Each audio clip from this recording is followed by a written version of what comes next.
Let's talk about severe weather. Look at this. This is by Mike Hess in Hayward, Wisconsin. Yeah, ping, ping, ping, ping. All these hailstones just coming on down.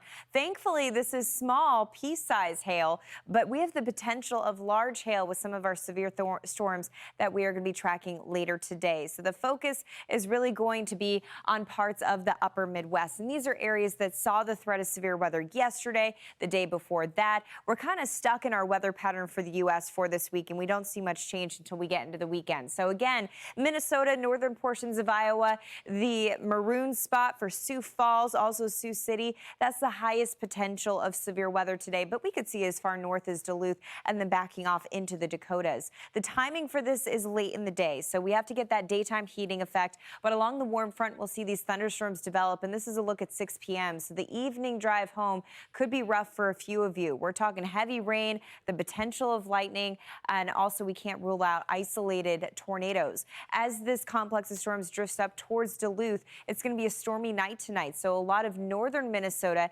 experiencing their thunderstorms between 9 p.m. and about 11 p.m. this evening. Going into tomorrow, waking up early tomorrow morning could be very similar to this morning. We'll have a few thunderstorms that are starting to wrap up. We'll get a little bit of a break, and then Thursday afternoon and evening, right back into it. There's that line of storms developing from Nebraska to South Dakota. That lifts up towards Minnesota. And tomorrow's severe weather threat is more widespread. It's still the same thing. We'll have thunderstorms producing hail, gusty winds, isolated tornadoes, but we have more folks that will be impacted. Sioux Falls, the timing for you guys is 4 p.m. today. Make sure that you're ready for it. Keep your eye to the sky and have those notifications turned on.